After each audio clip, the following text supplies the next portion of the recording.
안녕하세요. 여호수아 성경학교입니다. 오늘은 설교시 뉴스 기사에서 교훈을 얻는 방법 두 번째 시간을 가져보겠습니다. 오늘은 특별히 기사에서 뚜렷한 교훈이 없는데 어떻게 교훈을 이끌어낼 수 있는지 살펴보도록 하겠습니다. 제가 얼마 전 읽었던 기사 하나를 요약해보면 유럽의 확진자 수가 70만 명을 넘었다고 합니다. 유럽 경제가 최악의 피해를 경험할 수 있다고 기사는 전합니다. 그리고 아나운서는 매일같이 확진자 수가 얼마나 증가를 했고 얼마나 많은 사람이 죽었고 그런 슬픈 통계와 이야기를 하고 방송을 마칩니다. 이런 기사에서 무슨 교훈이 나오겠나 하는 생각이 듭니다. 그런데 설교자들은 이런 기사에서도 교훈이 나오도록 할 수 있어야 합니다. 왜냐하면 설교자들은 남다른 통찰력으로 사건과 이야기를 꿰뚫어 볼 수 있어야 하기 때문에 그렇습니다. 그 통찰력은 재능이 아니라 훈련을 통해 반드시 만들어질 수 있습니다. 일단 여기서 주제어를 찾아보면 최악의 피해를 경험할 유럽이라는 표현이 나오는데 유독 최악의 피해라는 단어가 눈에 들어옵니다. 아마도 기사를 작성한 사람도 최악의 피해를 경험하고 있는 유럽을 표현하려고 기사를 작성한 것 같습니다. 그래서 중심 단어로 최악의 피해를 선택했습니다. 그리고 주제문을 만들었습니다. 주제문을 만드는 법 아시죠?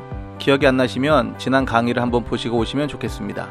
그래서 주제문을 만들어 보면 최악의 피해를 당하는 사람이 되지 말자, 혹은 최악의 피해를 당하는 사람이 되지 않았으면 좋겠어 라고 만들어 봤습니다. 그런데 뭔가 부족해 보입니다. 아직까지 교훈이 선명하게 보이지 않습니다.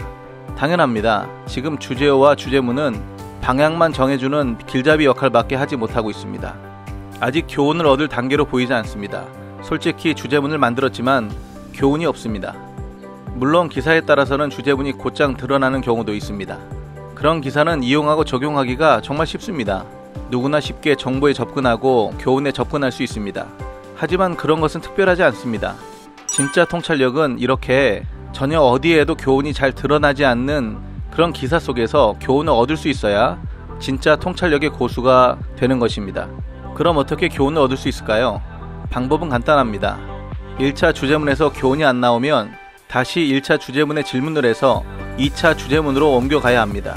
그러면 서서히 감추어졌던 것들이 점점 드러나기 시작합니다. 자, 해볼까요?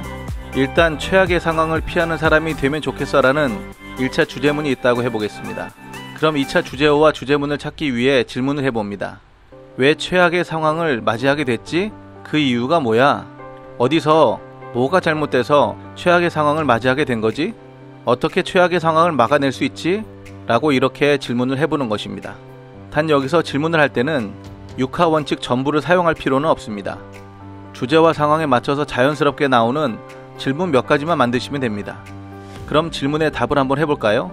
첫 번째, 왜 최악의 상황이 왔지? 라는 질문에 답변을 해보면 한국에서 바이러스가 폭증할 때 유럽은 한국을 조롱했어, 무시했어, 자신들의 오만함으로 한국을 깔봤지.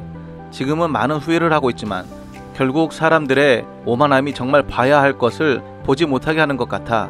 우리 유럽은 한국을 무시하지 말았어야 했어. 이렇게 답변을 해봤습니다. 그리고 두 번째, 왜 최악의 상황을 맞이하게 됐지? 라는 질문에 답변을 해보겠습니다. 바이러스를 우습게 봤다. 우리들은 괜찮다고 하면서 대비하지 않았어. 어떤 상황을 진지하게 바라보지 않았어. 준비하지 않았지. 지나간 시간을 후회하게 되었다. 불과 몇 주 만에 사태는 뒤바뀌어버리고 말았어. 여유가 있고 주어진 시간에 잘 준비를 했어야 했어. 이렇게 답변을 만들어 봤습니다. 마지막으로 세 번째, 어디서 뭐가 잘못해서 최악의 상황을 맞이하게 된 거지? 라는 질문에 답변을 해보겠습니다. 상황은 이미 닥쳤어. 후회한다고 해도 소용이 없어. 하지만 진짜 최악은 이미 닥친 불행이 아니야.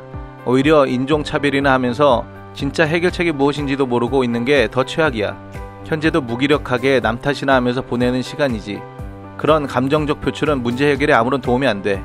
호주에서 한 여성이 동양인 여성들에게 길에서 발로 차고 욕을 했어. 인터넷 쇼핑몰에서는 나는 중국인이 아닙니다 라는 글씨가 쓰여진 티셔츠가 만들어져서 팔린다고 해. 이런 일들은 문제 해결에 전혀 도움이 안 되고 오히려 최악을 만들어. 진짜 최악은 지나간 시간이 아니야. 지금이야.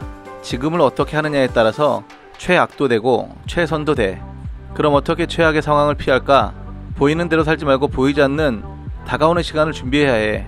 금세 모두에게 똑같은 일이 닥쳐. 오히려 더 심각하고 감당할 수도 없어. 조롱하고 무시할 때는 언제고 도와달라고 손 벌리고 있다. 그런데 많이 늦었다. 인간이 얼마나 어리석은가. 눈에 보이지 않으면 없는 건가? 아니다. 눈에 보이는 대로 살지 말고 눈에 안 보이는 것을 대비하고 준비할 수 있는 것이 필요하다. 그것이 바로 능력이고 경쟁력이 있다는 것을 이번 사태가 잘 보여주고 있다. 하나님의 나라가 안 보이나? 믿음으로 볼 수 있다. 대비하고 준비하는 믿음의 신앙인이 되어야겠다. 이렇게 답변을 만들어 봤습니다. 자, 처음에 주제어와 주제문이 너무 일차적이었는데 질문을 만들고 답변을 하고 나니까 순식간에 깊이가 달라지는 것을 볼 수 있습니다. 주제들과 주제문들이 1차, 2차를 통해서 재구성되고 있는 것을 보게 됩니다. 여기서 우리가 알 수 있는 것은 무엇인가요? 1차 주제어와 주제문이 너무 1차원적이면 거기에 질문을 하고 답을 해보라는 것입니다. 쉽죠? 2단계쯤에서 주제어와 주제문이 훌륭하게 재생산되는 것을 볼 수 있습니다. 모두 열심히 주제어와 주제문 훈련을 해보시기를 바라겠습니다.